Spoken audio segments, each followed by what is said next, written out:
Buen día, ¿cómo andan, amigues? ¿Todo bien? Buen día, buenas tardes, buenas noches, no sé en qué momento escucharán esto. Este es otro anexo de Malas Noticias. Eh, esta semana hablamos, esta y la próxima semana, vamos a estar hablando de la década de los 90 en Malas Noticias. Como siempre, los miércoles de 6 a 8 por Cultura Lomas Radio, salimos en vivo. Y salimos en vivo por el canal de Malas Noticias Radio, que sería el canal de YouTube. Eh, bueno, esta semana vamos a hablar de los 90 eh, y algo en particular que creo yo que colaboró muchísimo para que en los 90 se difundiera, se distribuyera y todos tuviéramos como se democratizara, sería la palabra, previo a internet, que muchos, gente muy humilde, pobres, como uno, tuviéramos acceso a cosas que quizá no lo hubiésemos tenido si no fuera gracias a la tecnología. Como ahora, por ejemplo, podemos escuchar discos enteros en YouTube o en Spotify. Este, y necesitas, obviamente, tener tecnología para poder hacer sonar esos dispositivos, esa música. Necesitas un celular, necesitas una compu, necesitas tener datos o wifi, etcétera, etcétera. En aquella época también necesitabas de otro tipo de cosas, como por ejemplo un mini componente, ¿no? Y el mini componente tenía la particularidad de que era prácticamente un estudio de grabación y de copiado en tu casa. Entonces, ¿qué pasaba? Vos ibas, te comprabas un disco, en realidad se lo compraba siempre otro, la hermana de Pablo, Paulita, se compraba un disco de Jimi Hendrix, o de Marley, o de Sumo, o de Fito Páez, o de lo que sea, y el disco venía a tu casa, y el mini componente tenía la particularidad que vos podías grabar en el mismo mini componente un cassette. Esto los centennials no tienen ni idea de todo esto, quizá. Eh, Incluso algunos millennials. Pero vos podías grabar el CD en un cassette. Y a su vez, el mini componente, el agua, como muchos otros, digamos, ¿no? Pero digo, muchos teníamos agua. En 25.000 cuotas que lo habíamos comprado en Frávega, ponele. Podías a su vez copiar ese cassette a otro cassette. Porque venían con doble casetera y en esas doble caseteras se podía grabar de un cassette a otro. Una brujería absoluta. Pero digo, había un tipo que se compraba un disco, una persona que se compraba un disco y lo copiábamos quién sabe cuántos, porque uno le pasaba el cassette a otro y capaz que ese otro se lo pasaba también a otra persona más. Y así se hacían quién sabe cuántas copias de un solo disco. En detrimento, absolutamente, del artista y de la compañía discográfica. Más que nada de la compañía discográfica, que eran los que más renegaban con este tipo de cosas. Los músicos no tanto, porque los músicos perciben un porcentaje muy mínimo de la venta de los discos. Por lo menos en aquel entonces. Quizás ahora negocian mejor los contratos, no sé. Como ahora no se vende tanto el disco, sino que es más el tema de las reproducciones y qué sé yo. La exposición. Antes los discos veían muy poca guita. Pero esto de la piratería, creo yo, colaboraba muchísimo con el músico, con el artista, para que sea difundido gratuitamente. Porque, como les digo, una persona compraba un disco, pero el disco lo escuchábamos muchas personas, lo copiábamos, regalábamos copias, hacíamos compilados, esto, lo otro, y el disco se redistribuía. Y en cada casa eh, hay más gente escuchando el disco. Entonces el disco lo termina escuchando mucha gente. Mucha gente. Aparte de la difusión que podría llegar a tener la radio, digamos, ¿no? Entonces creo que los artistas deben agradecer a TDK TDK, a Aiwa, a todas esas marcas que inventaron estos dispositivos. No sé quién inventó el cassette virgen, digamos, ¿no? Pero gracias a eso se generaron emprendimientos, como por ejemplo los puestos de feria. Había puestos en la feria, ibas a una feria, y como hasta hace poco también había puestitos que te vendían copias de películas,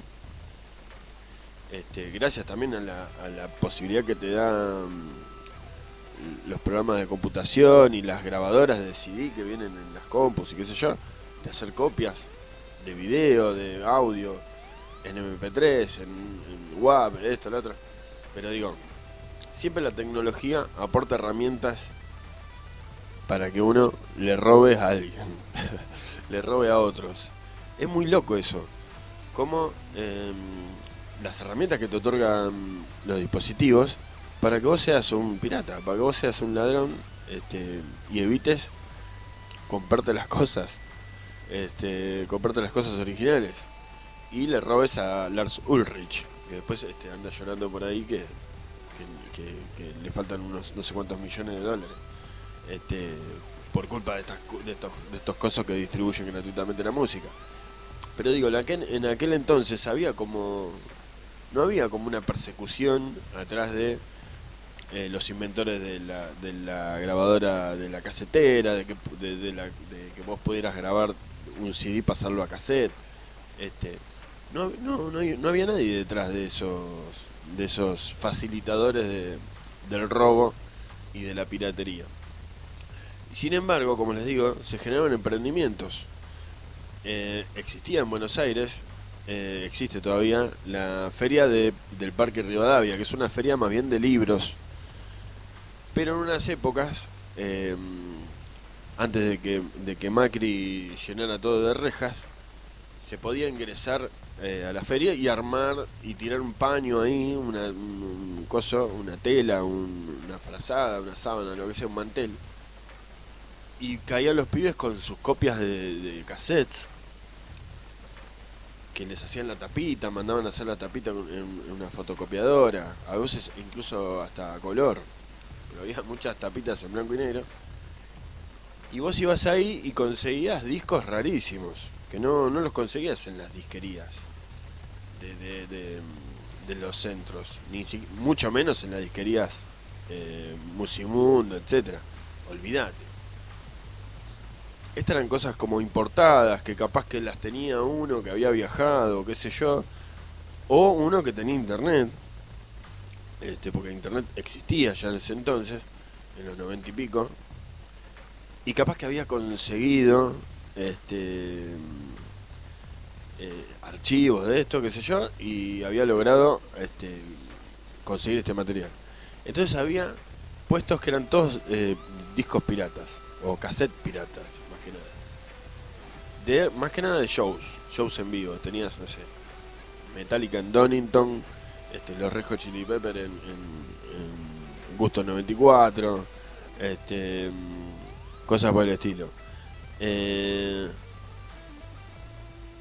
Y bueno, vos podías adquirir, digamos, por muy poca plata, por muy, muy bajo valor, un disco que realmente no lo conseguías, y si te lo querías comprar oficialmente y legalmente, tenías que ir a alguna de esas disquerías muy chetas del centro y pagar mucha plata por ese material. Recuerdo haber ido un par de veces a Parque Rivadavia a comprar cassettes, a cambiar también, a sacarnos de encima algunos CDs que ya no escuchábamos y tratar de canjearlos por otros. Hacían 2x1, generalmente te hacen, ¿viste? Llevas, no sé, 2 de los Guns N' Roses y te llevabas uno de James Addiction, por ejemplo. Cosas por el estilo. Y recuerdo que incluso hasta llegó un momento, por ejemplo en Lanús, en Banfield, en Loma de Zamora, yo que soy de zona sur, había locales donde solamente vendían discos piratas. había un local muy famoso en frente del Paseo de la Ciudad, en Lanús, en la avenida 9 de Julio, en una galería que es la parte de abajo de lo que en algún momento fue el boliche Fantasía Bailable, un boliche de cumbia. Y en la parte de abajo había una galería, y en esa galería estaba la disquería Ácido. Ácido muy famoso el local ese de Ácido. Y Ácido tenía CDs piratas y cassettes piratas.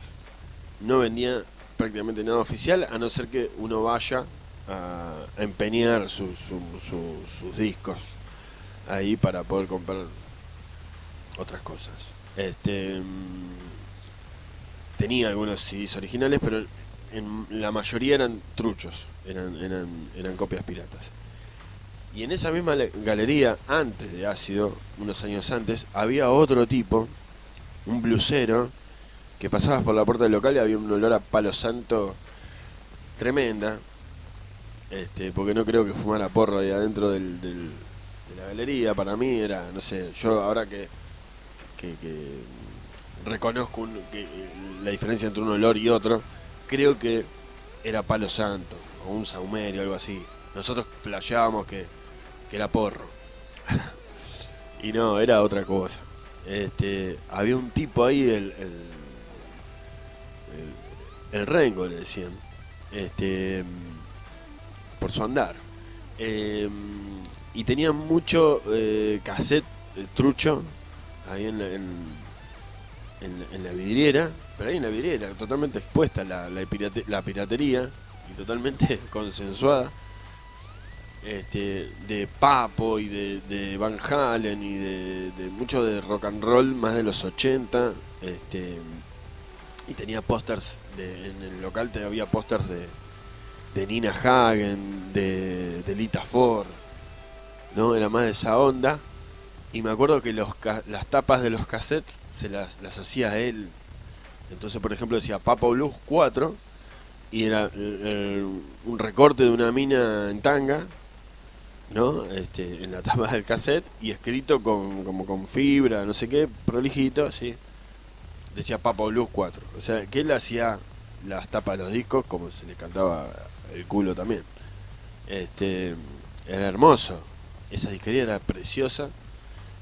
Ahí le compré a mi amigo Pablo Ledesma el cassette de Los Brujos. El primer disco de Los Brujos lo compré ahí, me acuerdo. Usado. Era un disco usado, debo decirlo. Un cassette usado. Que ya hacía 2 años que había salido. Tampoco era que era una reliquia, ¿no? Hacía poquito que había salido. Esa disquería fue la prehistoria de la piratería ya más evolucionada, que fue después esta otra disquería Ácido, que ya tenía CDs truchos. Ahí me compré también discos en vivo de Alice in Chains, por ejemplo. Me compré un cassette de Matt Season. No, miento. Bueno, no importa. Cuestión es que tenían mucha cosa pirata. Estaba bien piratear, y era algo que no lo podías hacer. Lo de los CDs era muy poca gente tenía grabadoras de CDs, porque muy poca gente tenía computadoras. Y obviamente cuando empezó el negocio, cuando todo el mundo tenía una PC en la casa y qué sé yo, y una grabadora de CD, esos locales murieron, obviamente, ¿no? Tuvieron que dedicarse a otra cosa. Pero tuvieron como su auge en los 90, cuando era para pocos, los dispositivos los tenían pocos. O sea, ahí en ese mismo espacio fue la evolución. Cuando todos podíamos hacer copias de cassettes, no fuimos más a comprar cassettes truchos.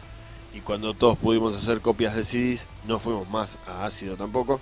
Y ambos locales fueron desapareciendo a medida que la tecnología fue avanzando y fue de acceso cada vez más fácil para cualquier persona, digamos, ¿no? Esa es un poco más o menos la historia. Pero digo, siempre la tecnología te da herramientas para que vos pagues menos o pagues nada, si es posible. Como pasó con el cable. Con el cable pasó lo mismo, o algo bastante parecido.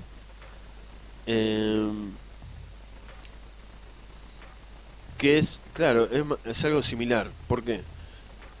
Porque el cable era algo que muy pocos lo tenían.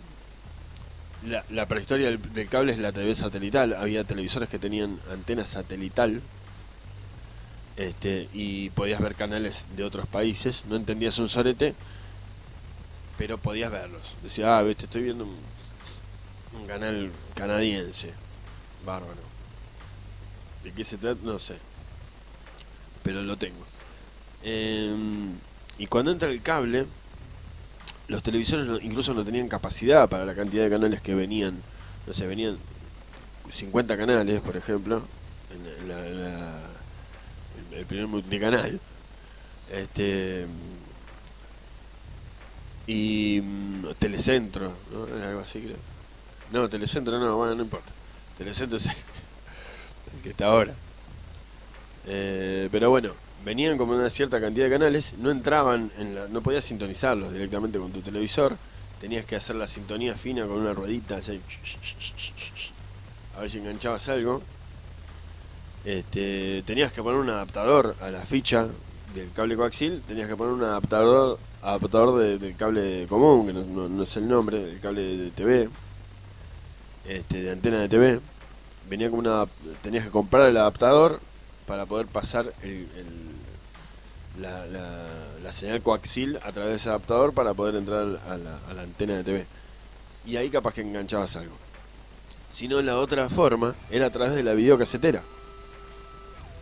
Vos entrabas a través del cable coaxil por la videocasetera, y la videocasetera tenía esa particularidad que sintonizaba cientos de canales por el KTV, no sé qué.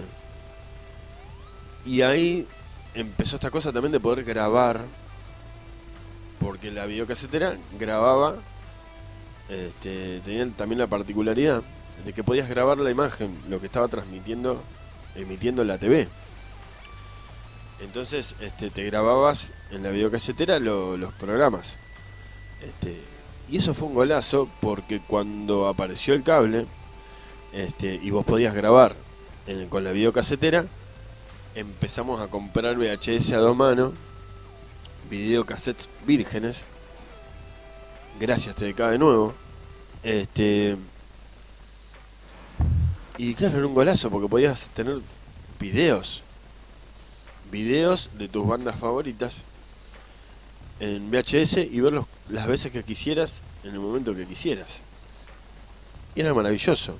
Y eso creo que colaboró muchísimo para el rock argentino y para el rock en general, de que uno pudiera también ver los videos y compartirlos con sus amigos, y juntarse con sus amigos a ver videos, y de golpe conocer bandas nuevas, porque capaz que grababas programas enteros. Me acuerdo la primera época de Match Music, por ejemplo, que estaba el programa del Russo Berea, City Limits, y bueno, y varias cosas más, que iban a tocar las bandas nuevas ahí, toda la movida alternativa, todo eso pasaba por Match Music, por esos canales, por esos programas, y vos te los grababas, ¿viste? Después lo veías, y de golpe enganchabas cosas que no habías escuchado jamás, y que incluso no estaban tampoco ni siquiera, porque digamos lo que entraba por videoclip a veces no llegaba a ser editado el disco. Capaz que entraba el video, porque como la señal era canadiense, Match Music, entraba una banda de cosas del norte y de Europa, que ni siquiera llegaban por los discos acá. O sea, llegaban primero los videos y después los discos. Y capaz que con mucha suerte alguna vez en tu vida la banda. A mí me pasó un caso curioso con una banda que me gustó un montón, que yo no sabía ni que existía. Vi un video una vez de casualidad en uno de estos programas de Match Music, y la pegaron los tipos, y empezó a sonar, y los empezaron a pasar también en la radio, qué sé yo, y terminaron tocando en el Monsters of Rock, cuando vino Faith No More, Ozzy Osbourne, qué sé yo, tocaron esos tipos, que no me acuerdo el nombre ahora, ya me voy a acordar y lo voy a poner ahí en la descripción de último. pero sí muchas cosas. Y entonces digo, estos dispositivos, estas copias, la piratería casera, colaboró muchísimo con la difusión del arte, colaboró muchísimo para que muchos artistas se hagan conocidos por mucha gente y por muchas clases sociales, y que no solamente la música y el arte sea elitista y pueda ser solamente consumido por la gente que tuviera guita para comprarse los discos, guita para viajar o para pagar el cable incluso. Porque aparte del cable, no solamente que podías hacer estas operetas de grabarte los programas y después compartirlos con tus amigos, sino que además podías compartir el cable. Como hace Netflix, ¿no? Que ahora les cobra por cada boca. Bueno, antes había uno de la familia que se bajaba, que era el titular del cable, te comprabas un pendorcho que tenía 4 salidas, qué sé yo, y empezabas a repartir cable para todos lados. Y de golpe, capaz que en la cuadra había un tipo solo que pagaba el cable, y todos los vecinos teníamos cable a expensas de una sola persona, aunque a veces también se podía negociar, así bueno, lo pagamos entre todos, ¿no? Pero generalmente siempre había uno que no te garpaba, uno que se hacía el boludo, otro que se había colgado sin avisarle al otro, había, che, me pasás el coso, te doy un adaptador, pasame el cable. Entonces de golpe teníamos muchas personas cable y pagaba uno solo. Después inventaron los decodificadores, ¿no? Pero digo, incluso eso, que ibas y te lo comprabas en la ferretería, no es que tenías que ir a un local clandestino de conectadores de cable, o llamar una mafia, no sé qué. No, ibas a la ferretería, te comprabas el coso, el adaptador, que te lo vendían. Fue un boom también eso, de que todos, había en todos lados, todos te vendían cable coaxil. Ibas al kiosco y te vendían cable coaxil, te vendían la ficha para que te hagas la conexión, trucha, qué sé yo. O sea, siempre la industria facilitó herramientas para que no pagues servicios, para que evites pagar cosas, la oficialidad, para que te vuelvas un poco trucho, clandestino, pirata. La tecnología te da las herramientas. Ningún argentino, ningún ser humano nace pirata, ni nace clandestino.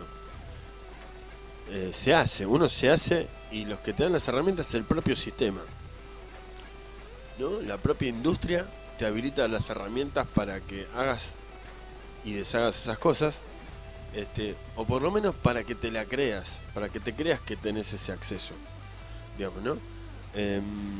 Ahora, por ejemplo, vos podés medir la calidad del audio de lo que tenés, de lo que reproduce tu dispositivo. Si te bajaste un disco, podés analizarlo con algún programa, que yo, para ver en cuántos, no sé qué, está. O sea, tenés como aparatos para medir todo eso. Antes, bastara con que no se enredase la cinta ni saltara el CD, suficiente. Suficiente control de calidad, listo, está bien. Va, ya fue. Entonces, bueno, teníamos acceso a las cosas de forma medio pedorra. Nos acostumbramos a escuchar a veces mal el audio, a veces ver también mal lo visual también, pero lo teníamos, lo conocíamos, y de golpe un pibe de Monte Chingolo sabía una banda de música, conocía un montón de bandas a las que solo tenían acceso quizá en otras épocas, sin todos estos dispositivos y posibilidades que te daba la propia industria para hacer copias y redistribuir y demás. Estaban medio como negadas, o había como se dice, limitado, estaba limitado el acceso. Y estas cosas, estos inventos, los cassettes vírgenes, los videos vírgenes, las videocaseteras, los mini componentes con grabadora, etcétera, etcétera, nos dieron fueron herramientas que nos dieron la posibilidad de compartir, redistribuir y disfrutar cosas que no hubiésemos podido siendo pobres. Como dice el indio, nos sentíamos ricos gratis. No era gratis, pero casi. Pero era muy barato. Era muy barato. Encima 1 a 1. O sea, un disco que estaba a 20 pesos, te lo podías copiar por 1,50 peso. Por 2 pesos.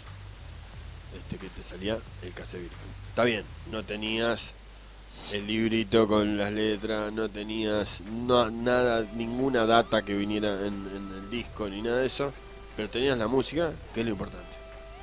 ¿No? ¿O no? ¿No es eso? ¿No era eso lo importante? Bueno, gracias a TDK, gracias a Samsung también, que tenía sus cosas, y después a los que truchaban esas mismas cosas, TCK, por ejemplo, que era como el TDK de la salada, una cosa así. Gracias a los puesteros de feria,